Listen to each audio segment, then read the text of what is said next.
Hello dear students, welcome all of you friends.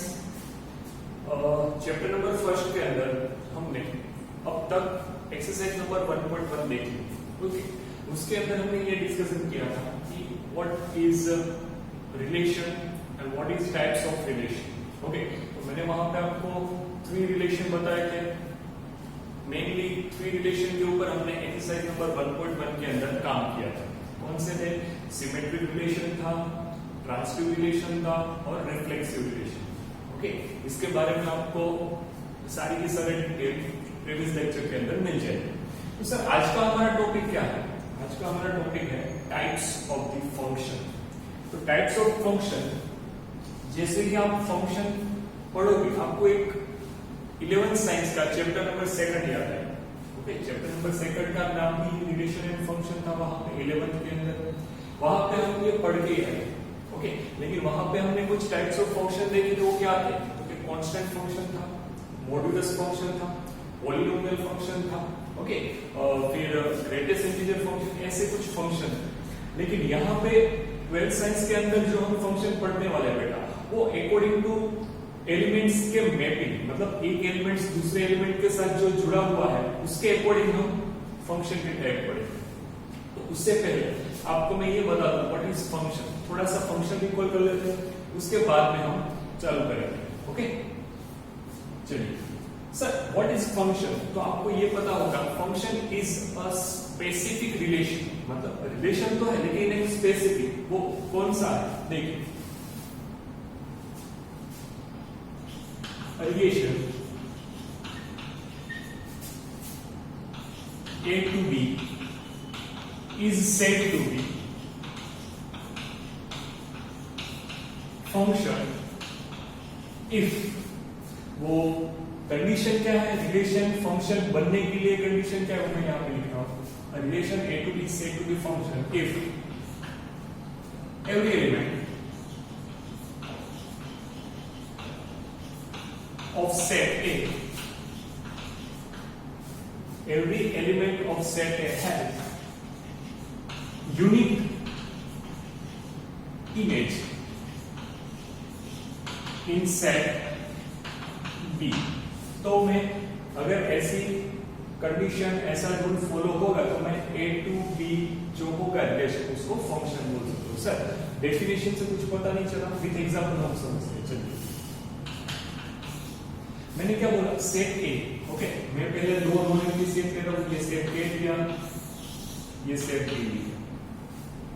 Set ए का हर एक element, function की बात कर रहा हूं, सेट ए का हर एक एलिमेंट सेट बी के साथ यूनिक इमेज देना चाहिए। सर यूनिक इमेज मतलब क्या?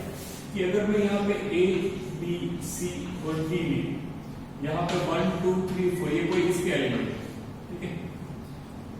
सेट ए के अंदर ए जो है 2 के साथ जुड़ा है, B1 के साथ, C3 के साथ, B5 के साथ। अगर आप यहाँ पे मिरर रखो, अगर आप यहाँ पे मिरर रखो तो A जो एलिमेंट है, ओके, उसके सामने जुड़ा कौन है? B। तो A का इमेज B मिलेगा। तो सेट B को मैं इमेज बोलूंगा बेटा, एंड सेट A को क्या बोलूंगा? Pre image. Okay, set B मेरा इमेज वाला सेट हो गया। सेट A का हर एक element, every element of set A has unique image in set B। तो मैं set A को B का फंक्शन बोल सकता हूं, ठीक है। तो मैं इस रिलेशन को मैं क्या बोल सकता हूं? इस रिलेशन को मैं फंक्शन बोल सकता हूं। ओके, थोड़ा आगे बढ़ते। तो यहां पे अगर ऑर्डर पे लिखना चाहूं तो A,1 आएगा, A,2 है सॉरी, B,1 आएगा, C,3 आएगा एंड D,5। ओके, ये आपका रिलेशन हो गया। ये रिलेशन फंक्शन बनेगा वो मुझे कैसे पता चला? सेट ए का हर एक एलिमेंट सेट बी के साथ यूनिक इमेज दे रहा है, इसलिए ये फंक्शन है। थोड़ा आगे बढ़ते हैं। अगर मैं आपको ऐसा बोलूं, ये ए, ये बी, सपोज आपको कहीं पे ऐसा देखना है, तो कोई स्टूडेंट बोलेगा सर ये फंक्शन है या नहीं? तो मैं बोलूंगा ये फंक्शन है, जस्ट बिकॉज यहां पे अगर आप मिरर रखोगे तो ए की इमेज 1, बी की इमेज 1, सी की इमेज 1। आप ऐसा भी बोल सकते हो कि भाई सेट ए का एलिमेंट कोई भी दूसरी बार ऑपरेशन में नहीं आना चाहिए। दूसरी बार ऑपरेशन का मीनिंग क्या होगा, ये a, 1 एक बार आया, ओके, यहाँ पे b, 1 आया, यहाँ पे c, 1। सेट ए का हर एक एलिमेंट एक बार ही ऑपरेशन में आया, यस सर, तो इसको मैं फंक्शन बोल सकता हूँ, ओके। अगर ऐसा हुआ कि ये फंक्शन है, ये भी फंक्शन है, अगर ऐसा हुआ A B C, यहाँ पर 1 2 3, A इसके साथ है, B इसके, यहाँ पर 4 लिखता हूँ, ओके। देखिए मैंने आपको एक सिंपल वर्ड में ये बताया कि भाई सेट A का एलिमेंट, हर एक एलिमेंट की सेट B के अंदर यूनिक इमेज मिलनी चाहिए। या फिर दूसरा आप ऐसे याद रख सकते हो, सेट A का एक एलिमेंट एक ही बार ऑपरेशन करना है, तो यहाँ पे एक बार आया a, 1, a, 1, दूसरी बार आया a, 2। ये तो फंक्शन नहीं है सर। यहाँ पे अगर आप मिरर रखोगे तो एक ही तो इमेज मिल रही है, एक की 1 भी मिल रही है, एक की 2 भी मिल रही है, ये पॉसिबल नहीं, ओके। तो ऐसे सिचुएशन में आप इसको फंक्शन नहीं बोल सकते। सर ये रिलेशन तो है लेकिन फंक्शन नहीं। तो आई होप कि आपको फंक्शन के बारे में आइडिया आ चुका होगा बेटा। चलिए मैं कुछ यहाँ पे आपको और चीजें बताने वाला कि जैसे आपको फंक्शन पता चला, फिर से मैं रिकॉल कर रहा हूं, फंक्शन ऐसा रिलेशन है जिसके अंदर दो नॉन एम्प्टी सेट होने चाहिए, नॉन एम्प्टी सेट ए और बी, ओके। सेट बी को मैं क्या बोलूंगा, इमेज बोलूंगा, सेट ए को मैं क्या बोलूंगा, प्री इमेज। सेट ए के हर एक एलिमेंट की यहाँ पे कोई भी बाकी नहीं बचना चाहिए बेटा। यहाँ पे सपोज एक बाकी बच जाएगा तो वो फंक्शन नहीं कहलाएगा। सेट ए का हर एक एलिमेंट सेट बी के यूनिक एलिमेंट के साथ जुड़ा हुआ होना चाहिए, मैपिंग होनी चाहिए, ओके, लिंकअप होना चाहिए, तो मैं उसको फंक्शन बोल सकता हूं। चलिए आगे बढ़ते। अब बारी आती है टाइप्स ऑफ फंक्शन।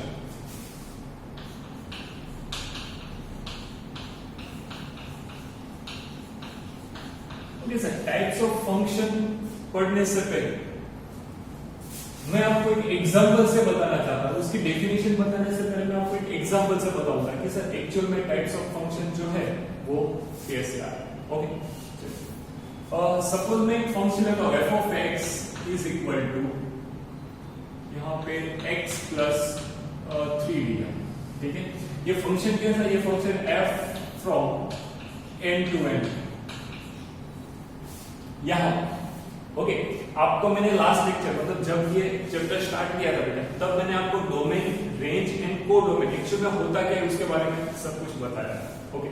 तो यहाँ पे ये वाला जो n होगा, सपोज यहाँ पे r करता हूं, okay, r for real number, ये जो होगा वो मेरा क्या होगा, डोमेन होगा। मेरा जो भी आंसर का सेट आएगा उसको मैं रेंज बोलूंगा, एंड ये क्या है, कोडोमेन।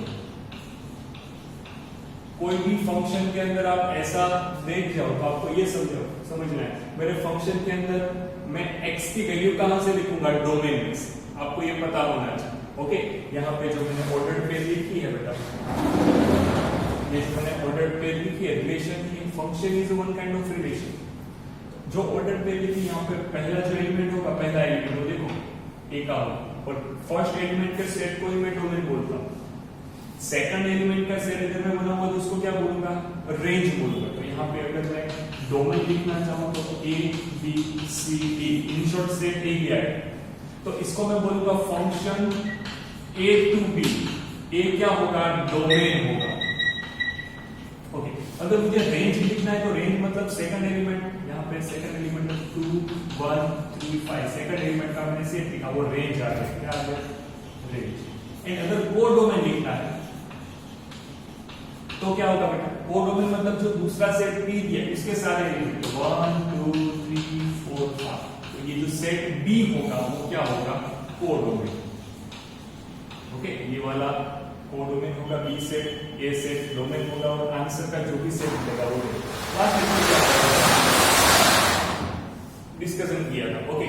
चलिए मैं कोई एक फंक्शन लिया f of x is equal to x plus 3, sir जैसे आप f of 1 रखते हो, मतलब आप ऐसे भी लिख सकते हो कि भाई आपने x की वैल्यू 1 रखी, तब आपको f of 1 इन शॉर्ट ये क्या बन जाएगा, y बन जाएगा। तो आप इसको लिख कैसे सकते हो, फंक्शन को y is equal to f of x लिख सकते हो, ओके। कोई भी फंक्शन हो, चाहे आप डेरिवेटिव पढ़ो, चाहे आप इंटीग्रेशन पढ़ो, कोई भी फंक्शन को मैं ऐसे ही बता दूं वहां पे, ओके, डेरिवेटिव चक्कर में। देखिए अब बारी आती है कि भाई मैं x की जगह पे अगर 1 रखूंगा तो f of 1 is equal to क्या मिलेगा, 1 प्लस 3 तो 4। इन शॉर्ट x आपकी ऑर्डर पे क्या होगी बेटा, 1, 4, ये ऑर्डर पे, ओके। x की जगह पे 2 रखूंगा तो f of 2 is equal to 5 आएगा, 2 प्लस 3 5, तो आपकी ऑर्डर पे होगी 2, 5।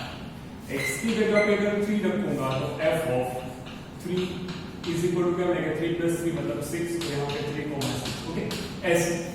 तो इन शॉर्ट अगर मैं इसका, इस चीज का मतलब इस फंक्शन का अगर एरो डायग्राम देखो तो आप ये जानोगे कि भाई यहाँ पे 1 लिया x की जगह पे, यहाँ पे 2 लिया, यहाँ पे 3, ऐसे ही 5 और 3 4 5 6 7 8 कोई भी नंबर लेते जाओ आप नेचुरल नंबर में से, ओके। यहाँ पे क्या मिलेगा, 4, अच्छा सेट b के अंदर मैंने यहाँ पे n के अंदर कौन है, मैं पूरा सेट लिख रहा हूँ 1 2 3 4 5 ऐसे कई सारे नंबर। r के अंदर क्या होंगे, r के अंदर रेशनल नंबर भी हो सकते हैं, इरेशनल नंबर भी हो सकते हैं, ओके।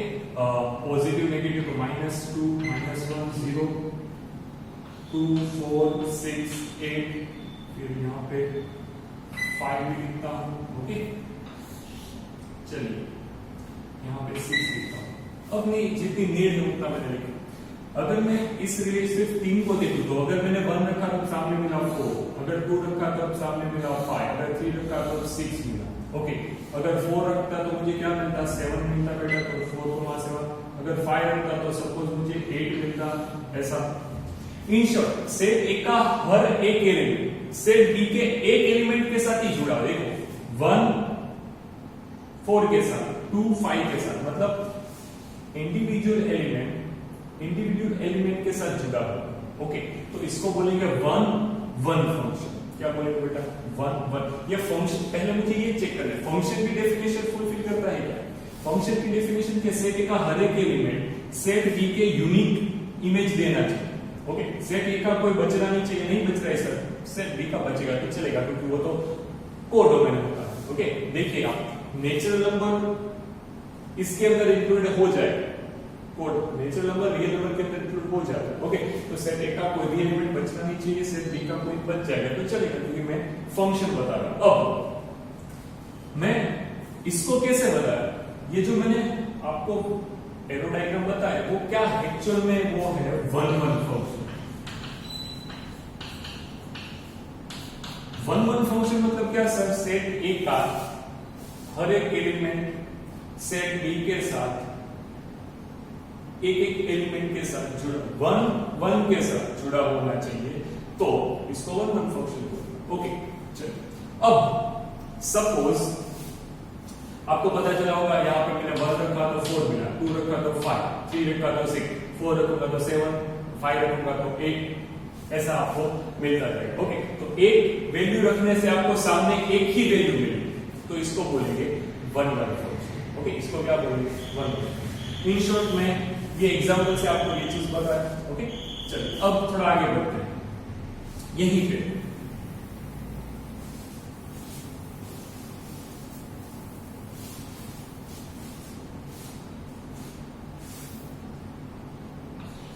1 1 फंक्शन, इसको मैं बोल सकता हूं इंजेक्टिव। व्हाट 1 1 फंक्शन को हम इंजेक्टिव भी बोल सकते हैं, ओके। अब आपको आइडिया आ गया कि सर 1 1 फंक्शन एक्चुअल में है क्या। 1 1 फंक्शन ऐसा फंक्शन जहां पे सेट ए का हर एक एलिमेंट सेट ए के अलग अलग एलिमेंट के साथ जुड़ा होना चाहिए, ओके। सपोज मैं आपको एग्जांपल दूं कि ये ए बी ये सी है, 1 2 3 है, ए बी के साथ बी यहाँ पे सी यहाँ पे, तो इस फंक्शन को मैं 1 1 बोलूंगा, हाँ बोलूंगा सर कि ए जो है वो 3 के साथ, बी 2 के साथ, हर इंडिविजुअल एलिमेंट यहाँ पे बी के इंडिविजुअल एलिमेंट के साथ इमेज बना है, तो मैं बोल सकता हूँ।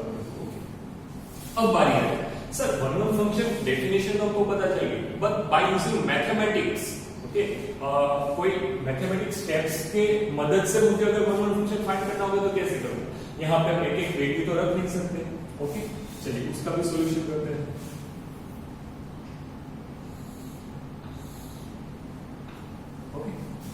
यहां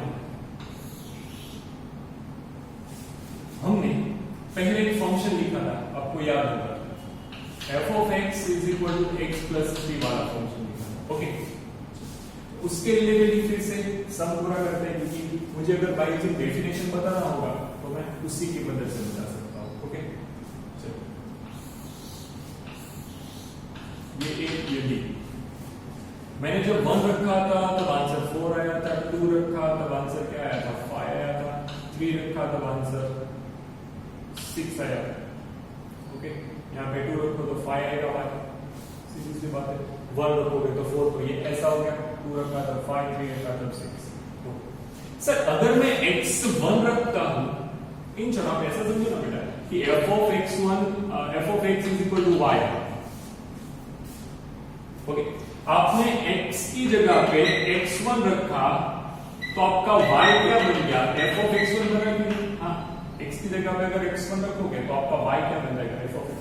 इन शॉर्ट यहाँ पे x1 रखूंगा तो f of x1 मिलेगा, x2 रखूंगा तो f of x2 मिलेगा। ओके, मैं 1 फंक्शन को मैथमेटिकली कैसे प्रूफ करते हैं वो आपको बताता हूं। चलिए, तो यहाँ पे ऐसा बोल सकते हैं, हाँ सर ये फंक्शन 1 है, ठीक है, सीधी सी बात मुझे पता चल गया कि 1 फंक्शन कैसा हो। अब 1 फंक्शन को प्रूफ करने के लिए एक मैथमेटिकल स्टेप्स क्या है, अगर इफ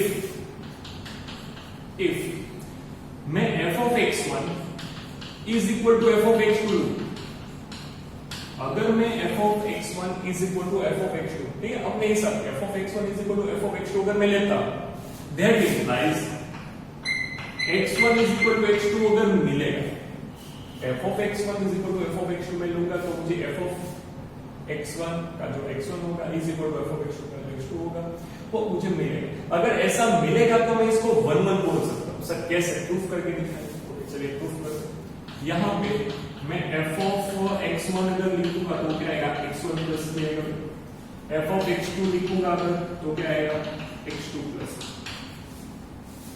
तो अगर मैं इन दोनों को कंपेयर करता हूं तो f of x1 is equal to f of x2 मैंने कंपेयर किया। ओके, तो x1 plus 3 is equal to x2 plus 3, तो देखिए in short x1 is equal to x2।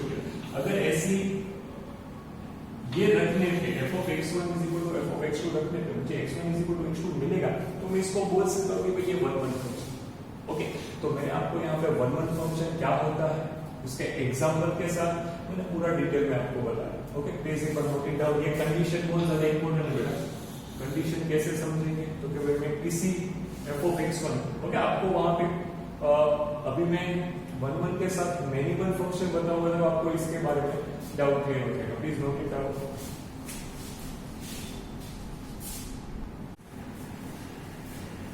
Okay बेटा, 1 सीखने के बाद हम ऑन टू फंक्शन, सॉरी 1 सीखने के बाद हम मेनी वन फंक्शन के ऊपर आते हैं। ओके, मेनी वन, चलिए मेनी वन का एक एग्जांपल लेते हैं। मेनी वन फंक्शन मतलब अगर मैं f of x is equal to x square लेता हूं सपोज, ओके, ये कोई फंक्शन लिया, मैं अगर x की जगह पे 1 रखता हूं तो f of 1 is equal two plus 1 मिलेगा, x की जगह पे 0 रखता हूं तो f of 0 is equal to 0 मिलेगा, x की जगह पे 2 रखता हूं तो f of 2 is equal to 4 मिलेगा। लेकिन जैसे मैं x की जगह पे -1 रखता हूं तो f of -1 is equal two plus 1 मिलेगा, x की जगह पे -2 f of -2 is equal two plus 4। Okay, चलिए देखते हैं इसका एरो डायग्राम सीखिए। ये A ये B, मैं यहां पे 1 0 2 -1 -2 कितने एलिमेंट्स लिखा, उसके सामने मुझे आंसर क्या मिल रहा है, 1 0 4 1 4, हाँ इतना ही मिल रहा है। देखिए 1 0 4 1 4, मतलब ये B जो है वो सेट ही है, तो सेट में कोई भी एलिमेंट दूसरी बार रिपीट नहीं करना है। ओके, इस हिसाब से तो 1 अगर रखूंगा तो आंसर मुझे 1 मिलेगा, तो -1 रखूंगा तो भी आंसर 1 मिलेगा, सीधी सी बात है सर। 0 रखूंगा तो आंसर 0, 2 रखूंगा तो भी 4, -2 रखूंगा तो भी। तो देखिए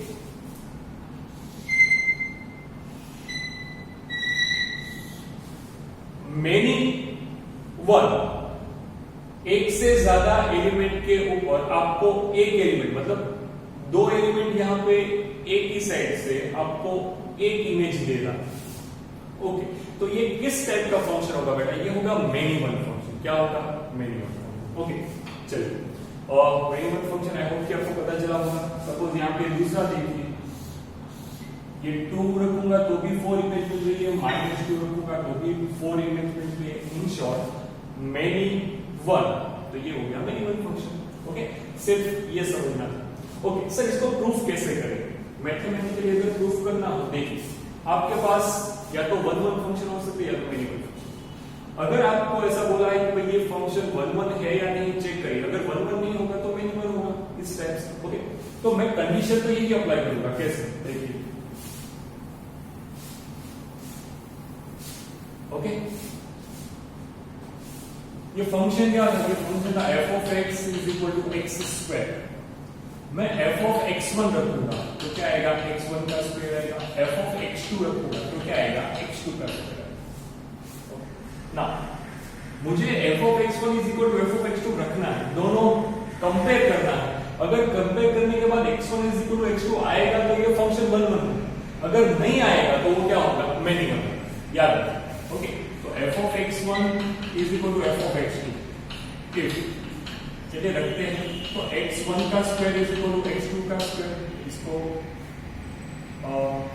लेफ्ट हैंड में क्या है? x1 का स्क्वायर माइनस x2 का स्क्वायर इज इक्वल टू 0। तो सर आपको x1 minus x2, x1 plus x2 दो फैक्टर्स, तो x1 is equal to x2 मिलेगा और x1 is equal to minus x2 मिलेगा। देखिए,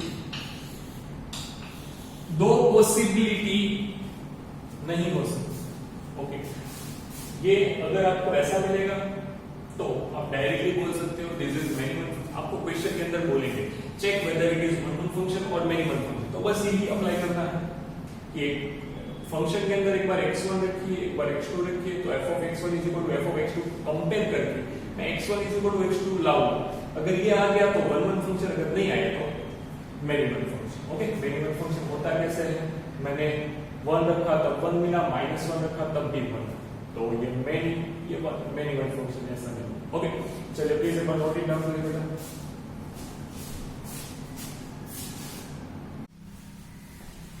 friends, 1 1 function, many one function सीखने के बाद हम एक और फंक्शन लेंगे जिसका नाम है onto function. Onto function को मैं surjective,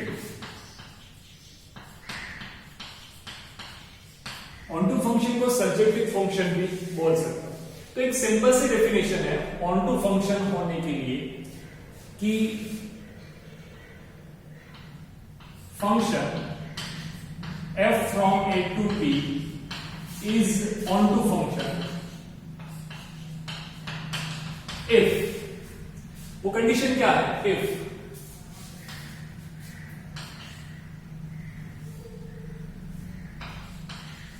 every element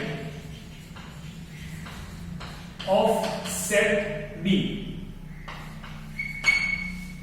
every element of set B has at least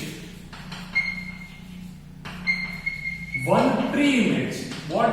One pre-image in set A। बेटा थोड़ा सा समझना है, एकदम इजी डेफिनेशन है कि कोई फंक्शन a to b जो होगा, कोई फंक्शन a to b होगा, ओके, वो ऑन टू फंक्शन कब होगा या फिर सर्जेक्टिव फंक्शन कब होगा? जब every element of set b, जो दूसरा वाला सेट दिया है p, ओके, उसके हर एक एलिमेंट की एटलीस्ट वन प्री इमेज होनी चाहिए। एटलीस्ट वन का मीनिंग क्या होता है? कम से कम एक से कम नहीं होना चाहिए, एक या एक से ज्यादा होगा तो चलेगा। चलिए एग्जाम्पल लेते बेटा, यहां पर मैं आपको एग्जाम्पल दूं, a b c 1 2 3, ओके, ये सेट a है, ये सेट b है। सबसे पहले मैं ऑन टू फंक्शन बनाने से पहले वो फंक्शन बनना चाहिए। ओके, चलिए, तो ये अगर मैं ऐसे ज्वाइन कर रहा हूं एलिमेंट्स को, ये आपको पता ये किस टाइप का फंक्शन हो गया? ये 1 1 फंक्शन तो हो ही गया, देख के आपको पता चला 1 एलिमेंट 1 के साथ जोड़ा। ओके, अब हमारी डेफिनेशन क्या थी ऑन टू फंक्शन की? सेट बी के हर एक एलिमेंट की, सेट बी के हर एक एलिमेंट की ये प्री इमेज, सॉरी ये इमेज है, ओके अगर मैं फंक्शन ए टू बी देखूं तो बी वाला जो सेट होगा वो इमेज होगा, ए वाला सेट क्या होगा, प्री इमेज। डेफिनेशन ऐसा बोलती है सेट बी के हर एक एलिमेंट की प्री इमेज होनी चाहिए, एटलीस्ट वन, मतलब 1 की प्री इमेज ए है, यस, 2 की प्री इमेज बी है, यस, 3 की प्री इमेज सी है, हाँ, एटलीस्ट वन। तो इसको मैं क्या बोलूंगा, ऑन टू फंक्शन। चलिए क्रॉस एग्जांपल लेते हैं, 1 2 3 ए बी सी। ओके, सबसे पहले मुझे आप ये बताइए ये फंक्शन है या नहीं? यस, ये फंक्शन है। फंक्शन की डेफिनेशन ऐसी होती है सेट ए का हर एक एलिमेंट सेट बी में यूनिक इमेज देना चाहिए, तो ये फंक्शन है। अब ये ऑन टू है या नहीं वो देखने के लिए मैं क्या करूंगा, ये डेफिनेशन कि सेट बी के एवरी एलिमेंट की सेट ए के अंदर एटलीस्ट वन, देखो जरा समझना, एटलीस्ट वन प्री इमेज होनी चाहिए। ये इमेज है, यहां पे प्री इमेज, ओके। सी की प्री इमेज 3 है, हाँ। बी जो दी है उसकी प्री इमेज एटलीस्ट वन, मतलब 1 या 1 से ज्यादा होगा तो चलेगा, ओके। तो बी की प्री इमेज 1 भी है और 2 भी, ओके। लेकिन यहां पे एक मिसिंग है, ए जो एलिमेंट है उसकी प्री इमेज, मतलब ए के रिलेटेड स्मॉल ए के related pre image capital A set में कोई भी नहीं, ओके। तो ये जो है वो फंक्शन तो है, लेकिन onto it is not onto function. लिखना कैसे बेटा, it is not onto function just because element A from set B has not any pre-image in set A, okay? set B के पास एक ऐसा element है जिसकी आपको set A के अंदर प्री इमेज मिल ही नहीं रही, ओके। तो उसको मैं क्या बोलूंगा बेटा, उसको मैं बोलूंगा नॉट ऑन टू फंक्शन। तो एक दूसरी लैंग्वेज में आप ऐसा भी बोल सकते हो कि सर अगर रेंज इज इक्वल टू, अगर मैं फंक्शन का डोमेन रेंज बोलूं तो फंक्शन का डोमेन ए होगा, यस, और कोडोमेन बी होगा, और रेंज क्या होगा, ए के रिस्पेक्ट में आने वाला जो आंसर का सेट होगा उसको मैं रेंज बोलूंगा, ओके।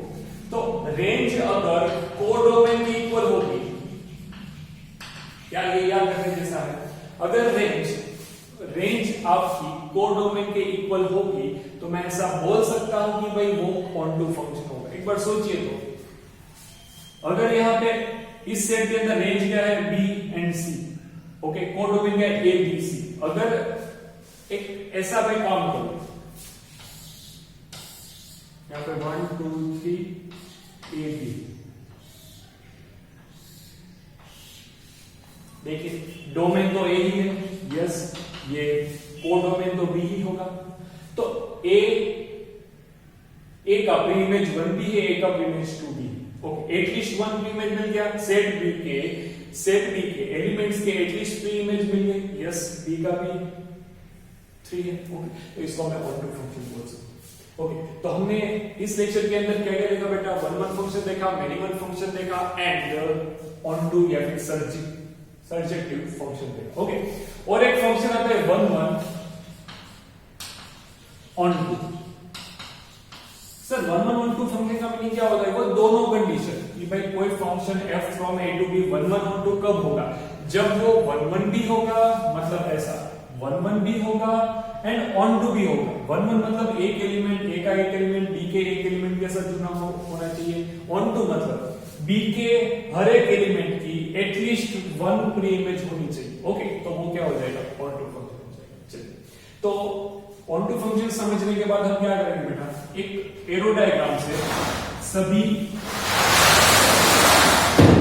जितने भी हम फंक्शन पढ़े उसका मैं आपको क्लियरिफिकेशन देता हूं, ओके। ये 4 एरो डायग्राम है, कौन सा 1 1 है, कौन सा ऑन टू है, ये सब देखेंगे। चलिए, अगर पहला वाला देख रहे हो आप तो वहां पे पहले तो फंक्शन है या नहीं, तो सेट ए का हर एक एलिमेंट सेट बी के अंदर इमेज दे रहा है, यूनिक इमेज दे रहा है, यस सर फंक्शन है, ओके। तो फंक्शन है। अब 1 1 है क्या? तो 1 ए के साथ, 1 2 बी के साथ, हाँ एक एलिमेंट एक के साथ जुड़ा हुआ है तो 1 1 फंक्शन। ऑन टू है क्या? सर ऑन टू के लिए बी जो सेट उसके हर एक एलिमेंट की प्री इमेज ए के अंदर मिलनी चाहिए, लेकिन यहां पे देखो ये 2 एलिमेंट बच रहा है, बी के 2 एलिमेंट ऐसे जिसकी ए के अंदर कोई प्री इमेज ही नहीं है, तो इसको मैं ऑन टू नहीं बोल सकता। ओके, तो ये मैंने बता दिया। आगे बढ़ते हैं। सर ये वाला एलिमेंट 1 1 है या नहीं? 1 1 नहीं है, क्योंकि 2 एलिमेंट्स की एक सिंगल इमेज मिल रही है, मतलब ये फंक्शन है, लेकिन कैसा फंक्शन है? Many one function. कौन सा फंक्शन बेटा? देखिए 2 एलिमेंट्स की एक इमेज मिल रही है, मतलब कोई स्टूडेंट ऐसा बोलेगा सर यहाँ पे तो 1 1 मिल रहा है, ऐसा है, कोई भी एक ऐसा मिल जाए कि 2 की एक इमेज मिले तो इसको मैनी वन फंक्शन बोलेगा। Okay, many one function. अब ऑन टू है क्या? देखिए ऑन टू के लिए आपको एक ही चीज देखना है, सेट बी का हर एक एलिमेंट यूज में हुआ होता है। यहाँ पे ए ई एफ बच रहा है, सेट बी का हर एक एलिमेंट की प्री इमेज नहीं मिल रही। ओके, 3 एलिमेंट बच रहे तो ऑन टू नहीं है, ये मैंने माना। ओके, आगे बढ़ते हैं। चलिए अब सर ये फंक्शन है, यस फंक्शन है, क्योंकि यहाँ पे मिरर रखोगे तो यूनिक इमेज एक ही बी में यूनिक इमेज मिल रही है, तो फंक्शन है। कौन सा फंक्शन है? तो sir many one. Okay, many one type का फंक्शन। फिर ऑन टू है या नहीं? तो मैं सेट बी का एलिमेंट लूंगा, उसकी एटलीस्ट वन का फिर से मीनिंग बता रहा हूं, कम से कम एक या एक से ज्यादा हो सकता है। ओके, तो ए की प्री इमेज 1 2 है, बी की प्री इमेज 3 है, सी की प्री इमेज 4 है। हाँ, तो ये ऑन टू है। लास्ट यहां पे अगर आप देखोगे तो आप ये चीज समझ सकते हो, ये फंक्शन तो है, ये 1 1 भी है, 1 फंक्शन है। देखिए हर एक एलिमेंट एक के साथ जुड़ा हुआ, एंड ऑन टू है या नहीं? तो सेट बी के अंदर हर एक एलिमेंट की प्री इमेज सेट ए के अंदर है, एटलीस्ट 1 की में तो ऑन टू होगा। ओके बेटा, ये 4 फिगर आप कंपेयर करके बता सकते हो कि कौन सा 1 1 है, कौन सा ऑन टू है। Please note it down. Okay friends, तो हमने लास्ट में ये टॉपिक देखा कि भाई ऑन टू फंक्शन है या नहीं। ओके, मैं आपको एक एग्जांपल के साथ बता रहा हूं कि ऐसा कोई एग्जांपल हो f फ्रॉम ठीक है भाई, कोई फंक्शन है f of x is equal to 1 upon x, ये कोई फंक्शन, तो आपको ये पता होना चाहिए कि फंक्शन वेल डिफाइंड कब होगा? जब डिनोमिनेटर 0 नहीं होगा। तो उसका मैं यहां पे लिख रहा हूं डोमेन, रियल नंबर में से 0 को माइनस करूंगा और को डोमेन मिलेगा। आपको ये बोला होगा कि भाई check whether the function f of x की upon x is on to or not। Okay, ये फंक्शन ऑन टू है या नहीं वो चेक करेंगे। कैसे चेक करेंगे जरा देखिए। आपको सबसे पहले ये समझना है कि इस फंक्शन, देखो ऑन टू का कॉन्सेप्ट क्या होता है बेटा? वैसे आप ऑलरेडी ही इस क्वेश्चन का आंसर लिख सकते हो, ऑन टू है या नहीं। यहां पे रियल नंबर के अंदर कौन कौन आएगा कि भाई -1 -3 1 2 3 4 पॉजिटिव नेगेटिव कोई भी नंबर आएगा, लेकिन 0 नहीं होगा। ओके, एंड यहां पे कौन सा नंबर होगा? -1 -3 0 1 2 3, यहां पे तो कोड डोमेन में तो कोई भी नंबर हो सकता है रियल नंबर में से। इन शॉर्ट अगर आप ये चीज नोट करोगे बच्चे कि इस साइड 0 होगा, मतलब राइट हैंड साइड आपका जो भी सेट बी दिया है वहां पे तो 0 लेना पड़ेगा। हाँ, तो अगर मैं 0 के अकॉर्डिंग सोच रहा हूं, 0 के अकॉर्डिंग कोई आंसर यहां पे मिल जाएगा, मतलब सेट बी के हर एक एलिमेंट की अगर प्री इमेज ए में मिलेगी तो मैं बोलूंगा कि हाँ सर ये ऑन टू है। चलिए चेक करते हैं। तो सबसे पहले मैं यहाँ पे y is equal to 1 upon x लिख सकता हूं, just because y is equal to f of x होता है, इसलिए। अब मैं x को सब्जेक्ट बना रहा हूं, x को सब्जेक्ट बनाए तो 1 अपॉन y। चलिए ये सोचिए तो आप y से क्या समझते हो? देखिए अगर मैं ऐसा फंक्शन, अब तक हमने यही तो लिखा है कि ये जो x है और ये y is equal to f of x, मैं यहाँ पे x की वैल्यू रखूंगा तब जब मुझे f ऑफ x यहाँ पे कुछ मिलेगा, तो f ऑफ x को आप y बोलते हैं। ओके, इन शॉर्ट अगर आप इस डोमेन और रेंज को आप अगर सोचोगे तो आप y के प्लेस के ऊपर तो r में से कोई भी नंबर ले सकते हो। यहाँ पे मैंने बताया सेट b में से, मतलब यहाँ पे आप x लिखिए, यहाँ पे आप y लिखिए। ओके, समझ रहे होंगे। तो x में तो r माइनस 0 है और y में तो पूरा रियल नंबर। तो आप ऐसा सोचिए कि अगर मैं y के प्लेस के ऊपर 0 रखूंगा, क्योंकि इस सेट के पास तो 0 है, हाँ, तो यहाँ पे x इज इक्वल टू 1/0। देखो ये तो अनडिफाइंड हो गया, विच इज अनडिफाइंड। ओके, ये है तो डिफाइन ही नहीं कर। तो सर एक चीज आपको पता चली कि मैं y जो दूसरा सेट है, सेट बी है, उसका 0 एलिमेंट ऐसा बन रहा है जहां पे आपको a के अंदर प्री इमेज नहीं मिलती। ओके, यहां पे ऐसा लिखूंगा, element 0 of set B has not any pre-image in set A, so it is not onto। Okay, तो ये onto नहीं। फिर से एक बार मैं आपको बता रहा हूं, आपको सिर्फ x की वैल्यू 0 नहीं रखनी, ऐसा बोला है। आप अगर कोई भी ऐसा पढ़ते हो function from R to R, तो इसका मतलब क्या होता है, मैं मेरे क्वेश्चन के अंदर x रखूंगा, x में से मतलब डोमेन में से वैल्यू रखूंगा और आंसर मिलेगा वो कोडोमेन में। तो आंसर मतलब ये y वाला क्वेश्चन मतलब ये x, आप ऐसा समझिए f ऑफ x दिया है x प्लस 2, तो x की जगह पे 1 रखा तो आपने 1 प्लस 2 तो क्या मिला 3। तो आप ऐसा लिखते हो ना x, y is equal to 1,3। आपने x रखा तब आपको 3 मिला, तो x मतलब यहाँ पे 1 रखेंगे तब यहाँ पे 3 मिलेगा, तो इसको मैं ज्वाइन करूंगा। तो इन शॉर्ट आपका ये वाला क्वेश्चन क्या होगा, कोडोमेन होगा, ये वाला क्वेश्चन डोमेन होगा। तो यहाँ पे डोमेन में से मुझे 0 नहीं लेना, मतलब x की वैल्यू में 0 नहीं दूंगा, लेकिन y जो होगा वो तो रियल नंबर में से कोई भी होगा, ऐसा होगा। तो ऑनटू की डेफिनेशन क्या होती है, सेट बी का हर एक एलिमेंट की प्री इमेज सेट ए में होनी चाहिए। तो मैंने सेट बी में से एक एलिमेंट लिया, सेट बी में एक एलिमेंट लिया सी, जिसकी प्री इमेज सेट ए के अंदर कोई थी ही नहीं, क्योंकि ये तो अनडिफाइंड है, अनडिफाइंड सेट ए में होगा ही। ओके, तो ये जो मैंने फंक्शन लिखा है एफ वो ऑन टू नहीं है। चलिए अब बारी आती है डेफिनेशन समझने की, बाइजेक्टिव। मेरा फंक्शन बाइजेक्टिव है, यानी बाइजेक्टिव का दूसरा मीनिंग क्या होता है, 1 1 एंड ऑन टू। अगर कोई फंक्शन है जो 1 1 ऑन टू दोनों होगा तो ऐसे फंक्शन को मैं बाइजेक्टिव बोल सकता हूं। अब याद करिए, हमने ट्रिग्नोमेट्री पढ़ा, सॉरी इनवर्स ट्रिग्नोमेट्री पढ़ा, तो वो फंक्शन बाइजेक्टिव होना चाहिए था, याद करिए। ओके, चैप्टर नंबर 2 का जो मैंने फर्स्ट वीडियो बनाया था उसके अंदर मैंने आपको बताया था 1 1 ऑन टू एक्चुअल में होता है क्या। मैंने वहां पे आपको इजी पढ़े, उसमें ऐसा होता था रेंज को डोमेन और डोमेन को रेंज बनाओ, तब अगर फंक्शन बनता है तो बाइजेक्टिव फंक्शन होगा। मैंने लास्ट चैप्टर नंबर 2 के फर्स्ट वीडियो में मैंने ये बताया, आपको इजी पढ़े इसलिए। ओके, तो कॉन्सेप्ट तो वही होता है कि रेंज को डोमेन, अगर डोमेन को रेंज बना सकते हो और फंक्शन होता है तो उसको बाइजेक्टिव बोल सकते हो। ओके, अब मैं क्वेश्चन लेता हूं आपको 1 1 ऑन टू है यानी वो चेक करने के लिए कि भाई f from R to R। Okay, कोई फंक्शन f ऑफ x में लिख रहा हूं, सपोज 3 4, ऐसा कोई सिंपल सा मैंने क्वेश्चन उठाया है। सर ये क्वेश्चन, ये फंक्शन 1 1 ऑन टू, या फिर मैं आपको ऐसा बोलूं बाइजेक्टिव है या नहीं, ऐसे आपको क्वेश्चंस पूछेंगे एक्सरसाइज के अंदर। हम क्या करेंगे, देखिए सबसे पहले आपने ये सीखा है 1 1 कैसे प्रूफ होता है। 1 1 प्रूफ करने के लिए आपको f of x1 is equal to f of x2 लेना पड़ेगा, ओके लेना पड़ेगा।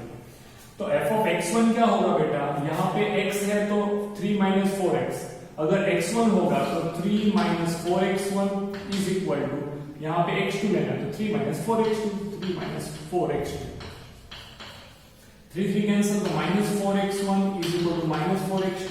इन short x1 is equal to x2 आपको मिला। ओके, तो आप ऐसा बोल सकते हो कि भाई if f of x1 is equal to f of x2 है, that implies x1 is equal to x2 मिला, तो it is 1 1 function.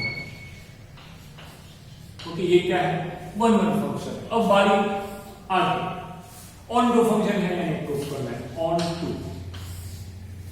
Onto function के लिए आपको पता है सेट बी का, सेट बी यहाँ पे कौन है, रियल नंबर, रियल नंबर में से आपको प्री इमेज रियल नंबर में ही मिलेगी।